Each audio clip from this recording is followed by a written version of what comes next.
important to remember that what happened yesterday was akin to those who are old enough to remember jigsaw puzzles.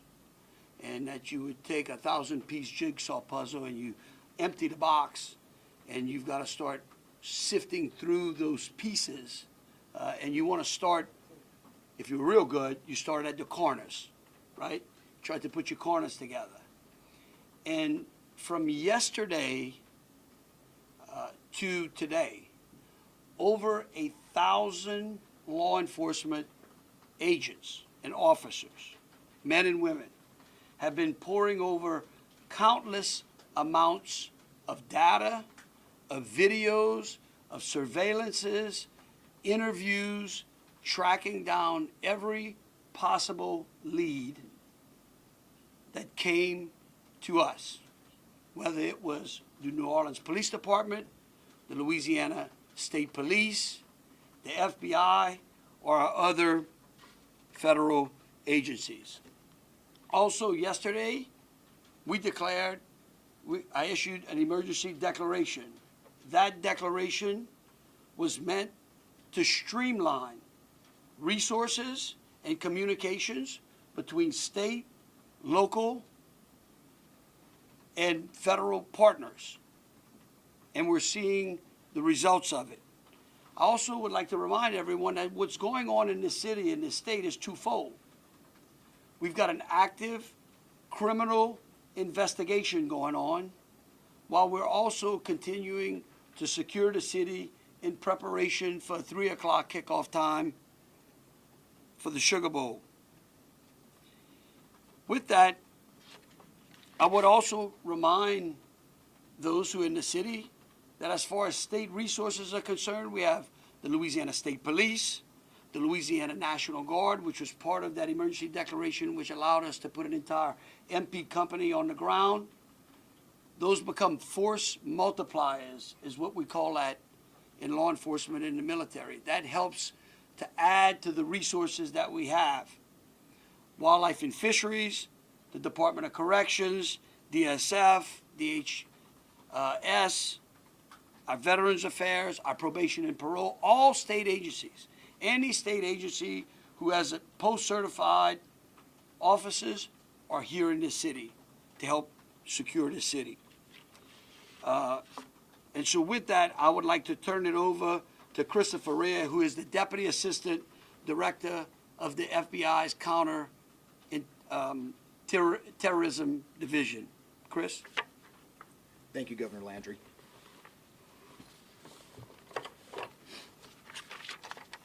Good morning. I am FBI Deputy Assistant Director Christopher Rea. I'm from our Counterterrorism Division at headquarters. I'm also joined by Assistant Special Agent in Charge Alethea Duncan from our New Orleans office, who you heard from yesterday. I'm here to discuss not only the latest investigative information we have here in New Orleans, but I'll also let you know about other investigative activities outside of the state. I first, and most importantly, want to send our deepest condolences to the victims of this horrific attack and their loved ones. 14 innocent victims were killed in this senseless attack, and at least 35 are injured. We cannot ease the grief people in this community and across the nation are feeling at this time, but rest assured, we stand with you and in support of you. All the resources, and I'm going to go into that a little bit later, all the resources of the FBI are being focused on tracking down every piece of evidence, every lead, every interview, every potential lead we've got. While I won't be able to answer all your questions today, my goal is to be as forthcoming as possible with you on what we've uncovered so far. First and foremost, let me be very clear about this point. This was an act of terrorism. It was premeditated and an evil act. This was obviously a critical incident, and with that, lots of information and tips come pouring in from law enforcement, first responders, and the public. We have been aggressively running down these tips and information. As you all know, that takes time, and we will continue to do so until every lead has been followed through on. This investigation is only a little more than 24 hours old. So I ask you to keep in mind that as I go through some of the specifics later. But at this point, currently, and this is another fact I want to be clear on, we do not assess at this point that anyone else involved in this attack except for Shamsud-Din Jabbar, the subject you've already been briefed on. A little bit about what the FBI is doing. So we are surging people and assets to the area from across the region and across the nation. Special agents in multiple field offices across the country have been deployed and are assisting with potential aspects of this investigation and following up on every lead. Additional teams of special agents, professional staff, and victim specialists continue to arrive to provide more investigative power and assistance to the victims and their families. We have also forward deployed a number of our critical incident response group assets, including members of our hostage rescue team, special agent bomb technicians, and crisis management coordinators. In addition, we have deployed more evidence response technicians to continue to process the various scenes that we have. So far, we have received just over 400 tips from the public, and that information is being followed up on both here in New Orleans and across the country. Some of the tips are here in New Orleans, and there are other tips in other states across the country that we are following up on. The FBI team and our law enforcement partners here are also reviewing hundreds of hours of surveillance and other video from both the French Quarter and other locations. As for a timeline, at this point, investigators believe Jabbar picked up the rented F-150 in Houston, Texas on December 30th. He then drove from Houston to New Orleans on the evening of the 31st, and he posted several videos to an online platform proclaiming his support for ISIS. There were 5 videos posted on Jabbar's Facebook account, which are time-stamped beginning at 1:29 a.m. and the last at 3:02 a.m. In the first video, Jabbar explains he originally planned to harm his family and friends, but was concerned the news headlines would not focus on the, quote, war between the believers and the disbelievers, end quote. Additionally, he stated he had joined ISIS before this summer. He also provided a will and testament.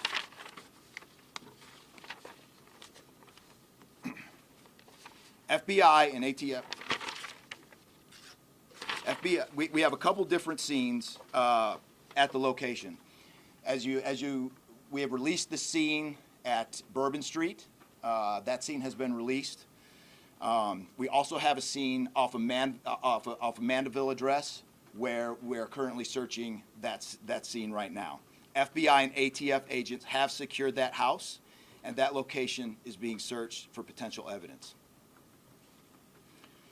On New Year's morning, Jabbar opened fire after ramming through a blocked-off area of Bourbon Street, used his truck as a weapon to run over the victims. Teams of specially trained victim specialists, again, as I said, are on the ground here in New Orleans, assisting survivors of the attack and loved ones of the deceased. We do not believe the public is in any danger around any of these locations. 3 phones linked to Jabbar have been recovered, and digital media exploitation is a priority to see what is on the devices and determine if there are any other potential leads. Additionally, we have recovered 2 laptops and are currently reviewing them for any potential leads. Those laptops were recovered at the Mandeville address. Evidence technicians will also be going over the F-150 truck Jabbar was driving. As you know, we recovered an ISIS flag from the back of the vehicle. Jabbar declared his support for the terrorist group on social media, as I stated before, as he made his way to New Orleans.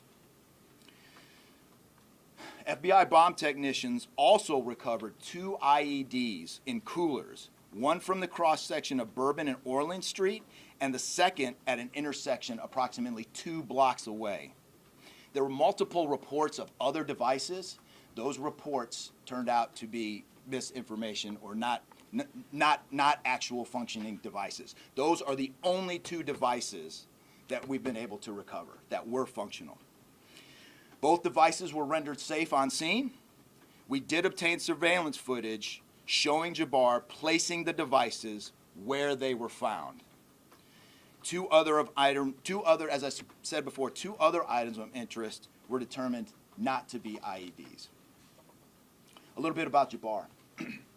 Jabbar himself was born in the United States and is a U.S. military veteran. We are looking in everything in his life. While we have interviewed many people who know Jabbar, we still need to talk to others. Whether you know Jabbar personally, worked with him, served in the military, or saw him in New Orleans or Texas, we need to talk to you. You may not think you have relevant information, but what you know could tie in to one of our investigative leads. Specifically, we want to talk to anyone who was in the French Quarter on New Year's Eve or early on New Year's Day. That includes people spotted near one of the 2 IEDs on Bourbon Street. The IED was inside a cooler, and many people stopped and looked at the cooler and then continued on their way. Let's be clear, again, we do not believe at this point these people are involved in this incident in any way. We want to speak to them as witnesses and want to know what they saw and when. I went down to the crime scene last night. It is very hard to put into words what it looked like and how difficult it was to see. Anyone with information can call us at 1-800-CALL-FBI or send digital tips to fbi.gov/Bourbon Street attack. Early this morning, evidence response teams finished their work at the crime scene. Bourbon Street has been turned over to the city of New Orleans. As you know, there's also an FBI investigation in Las Vegas. We are following up on all potential leads and not ruling everything out. However, at this point, there is no definitive link between the attack here in New Orleans and the one in Las Vegas. And again, I'll preface, as I close, I'll preface everything with what I started with in the beginning, which was this is very early in an investigation like this. Again, our thoughts and prayers are with the victims of this tragedy and everyone impacted across the country. They remain at the heart of our investigation. I also, although I've only been on the ground here a short time, I also want to express a sincere appreciation for our partners here, which include the U.S. Attorney's Office, HSI, ATF, the New Orleans PD, the Louisiana State Police, the Governor's Office, and countless others. At this point, I'm going to turn it over to the Special Agent in charge of ATF here, Josh Jackson.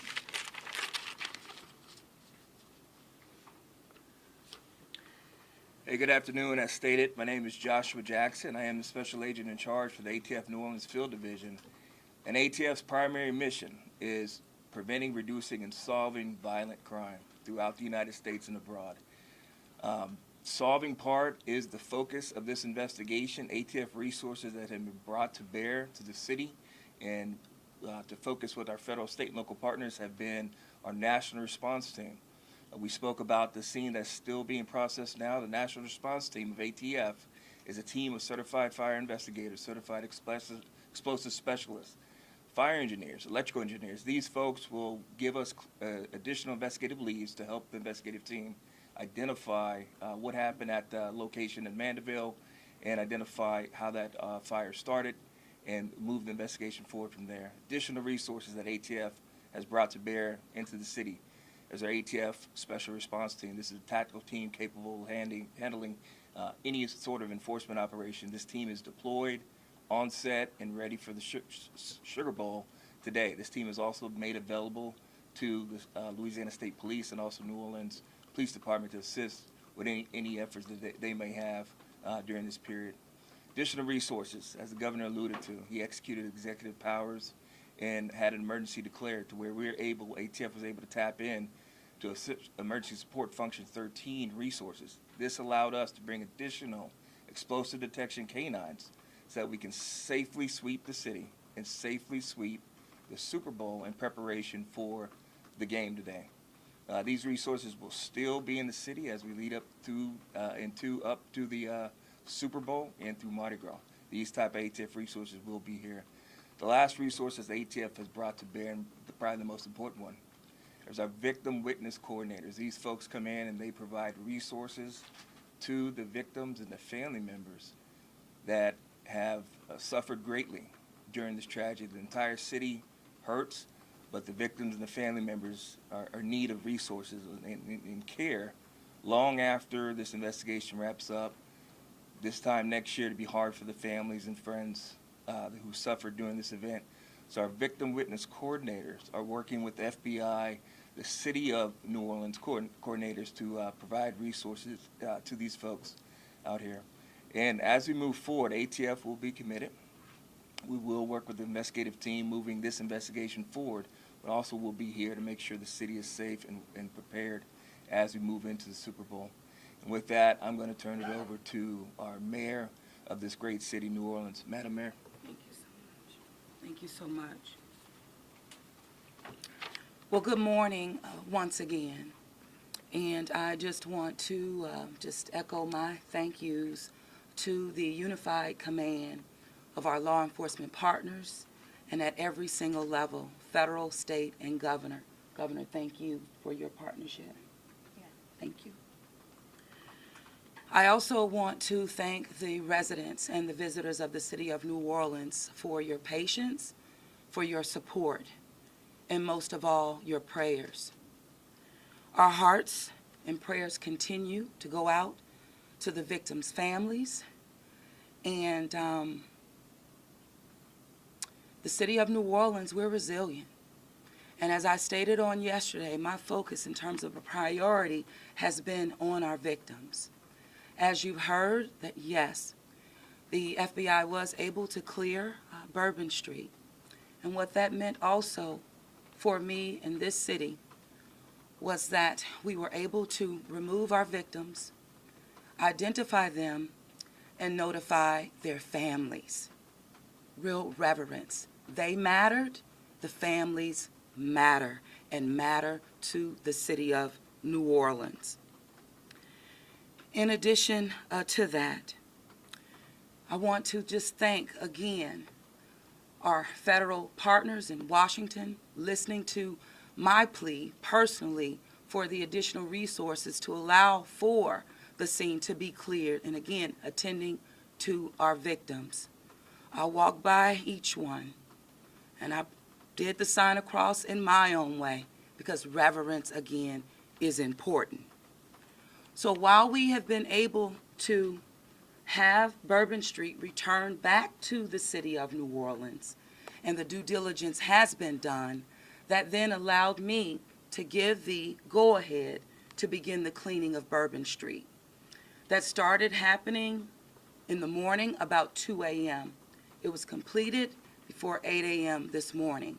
But that has really set the tone, I would say, and with the confidence that I have in the law enforcement partners, all of the resources that have been activated, how we have made sure that safety continues to be our top priority, how our assets have been deployed strategically, again, for the safety and the protection of our visitors and our residents in the city. And because of that, the confidence is there to reopen Bourbon Street to the public prior to game time today.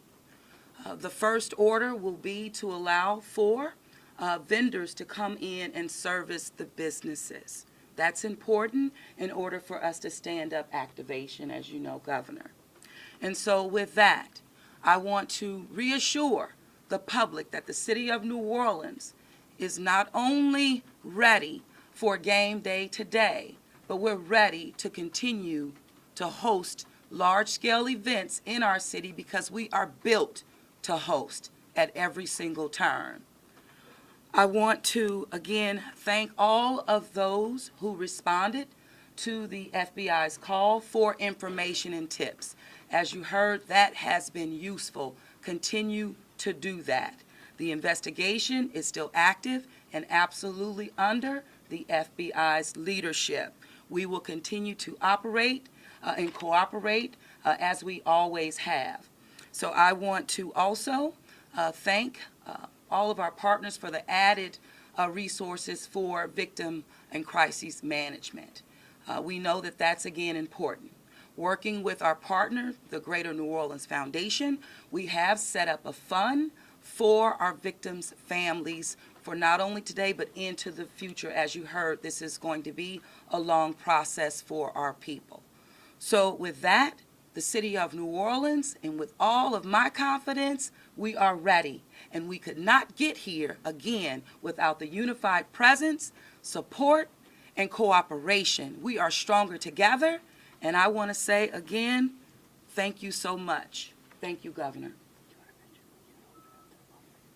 So once again, the governor would like me to reiterate that Bourbon Street will be prepared for full activation before game time today. We know 3 p.m., so we're working towards 2:30 p.m. But prior to game time, the kickoff, Bourbon Street will be restored. So we're hard at work now. Our teams are now, and of course, working with our business community to serve our public and serve our residents and our visitors alike.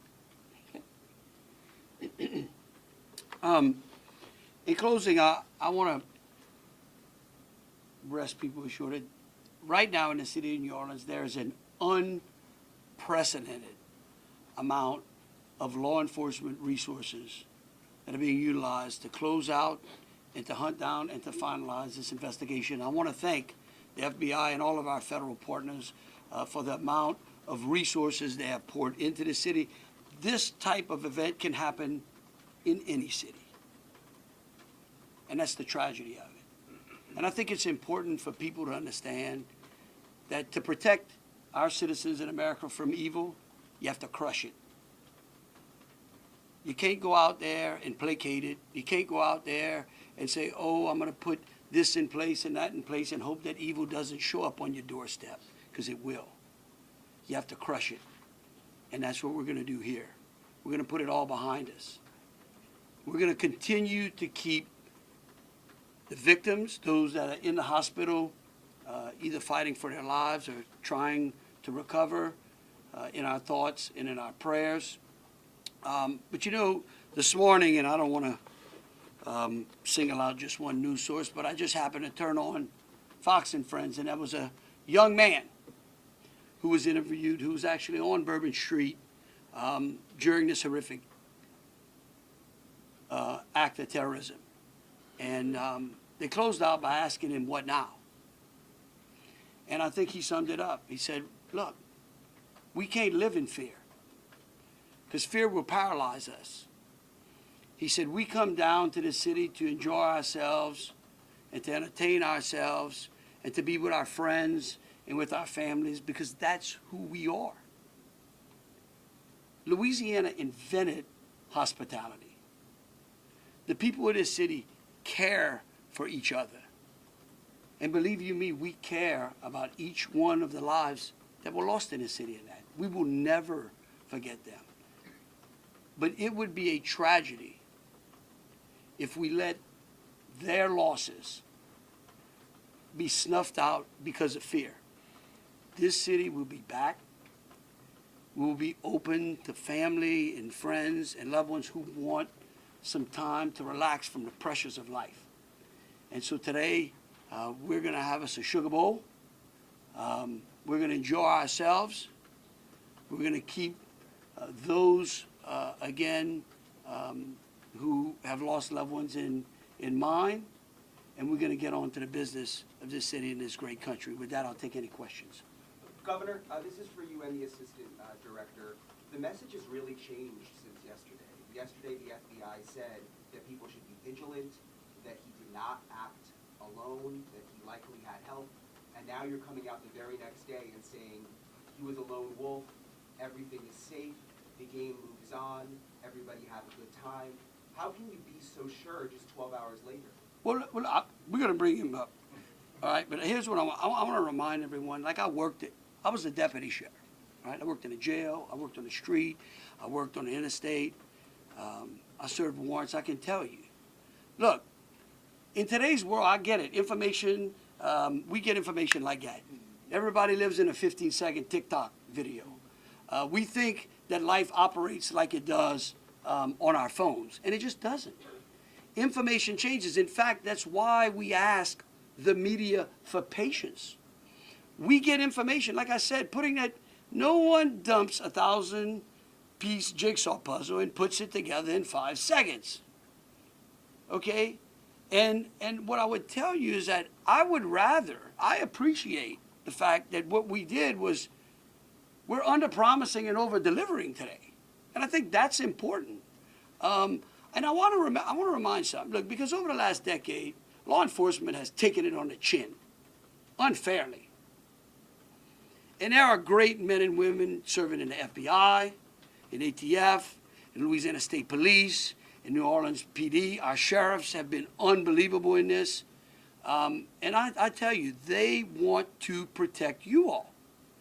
And we have to trust them.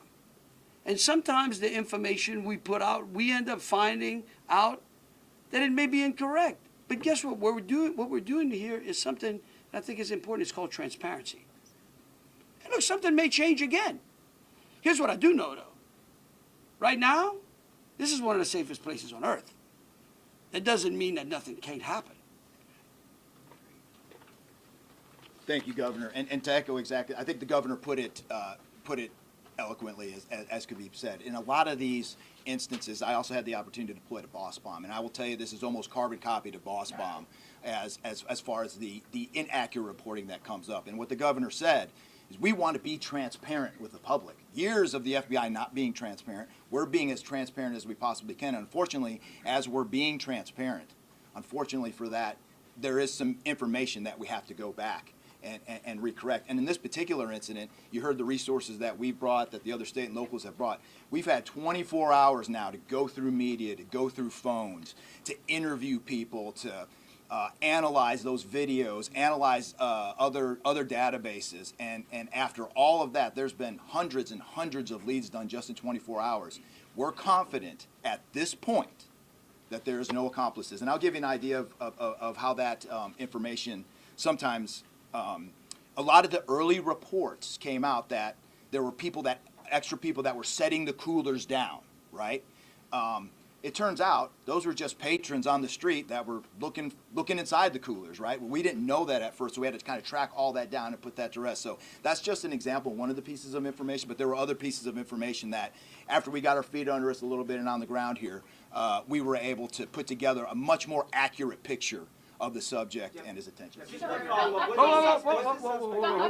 death toll, we just wanted to double check. Yes. 14, not 15? Yeah. Sorry, sir. 14, and then the shooter himself would be 15 total, to include the shooter. And What the terrorist wearing a the suicide vest? IEDs, were the IEDs pipe bombs, and have you discovered a remote detonator anywhere? And when you said that you have surveillance footage of the suspect planting those IEDs, what time roughly were they planted? Yeah, those roughly a couple hours. I don't have the exact times in front of me. A couple hours prior to the Before midnight, to attack. after, no? Probably after midnight. After midnight. I want to say 1 or 2 in the morning, So but I he can't. left the area and came back.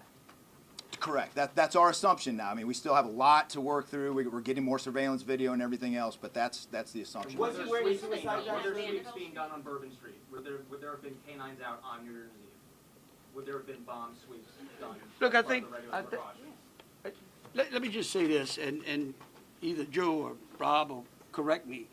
Look, a bomb dog doesn't operate like a drug dog, right?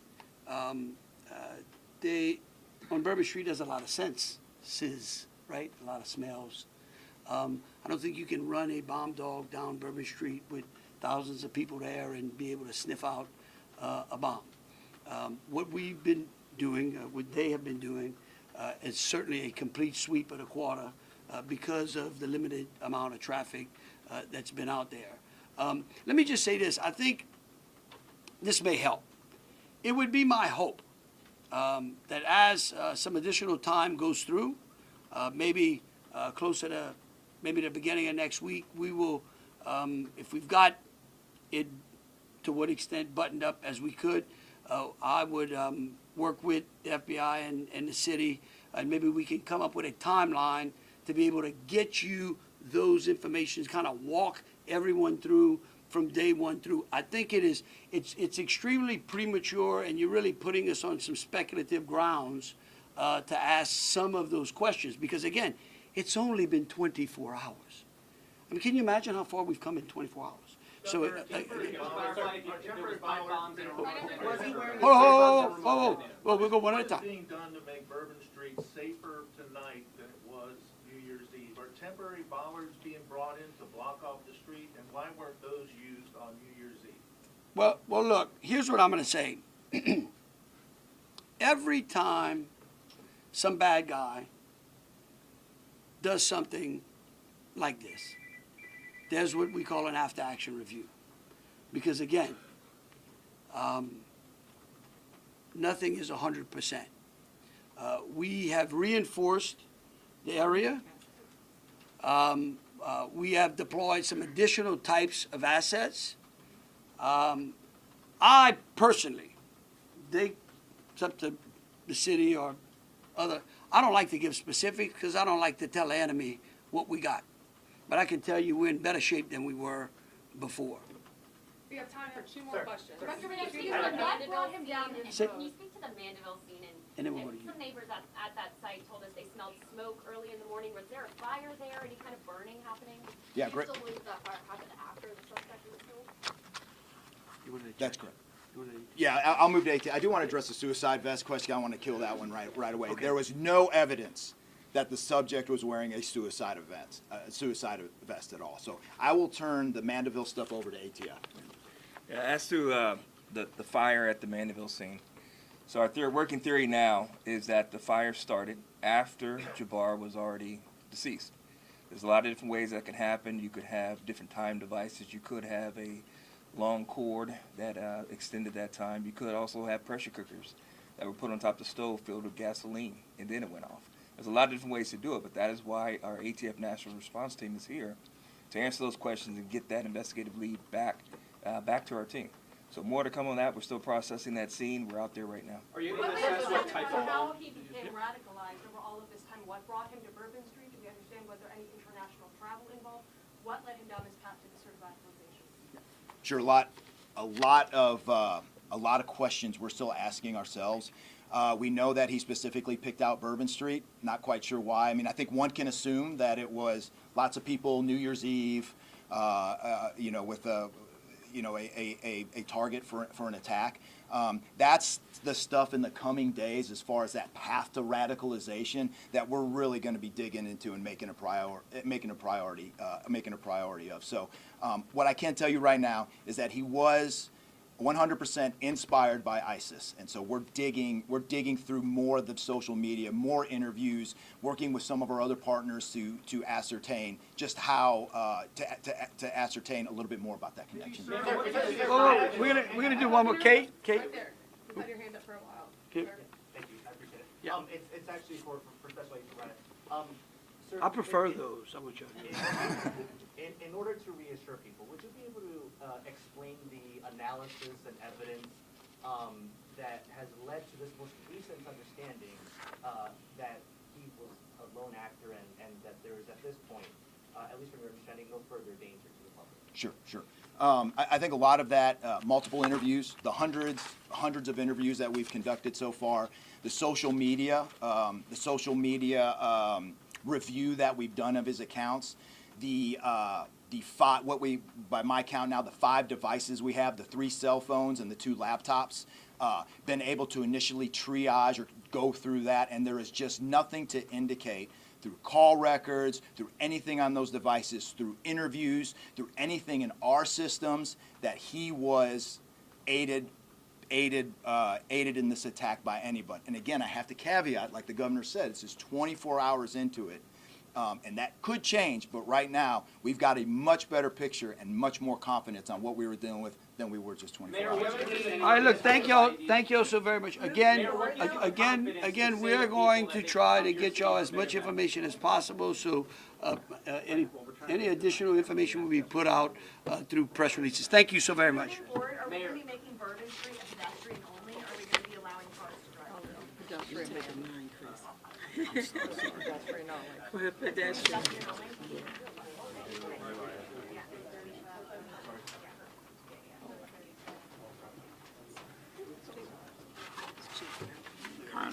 No, you good? No, I'm good. Yeah,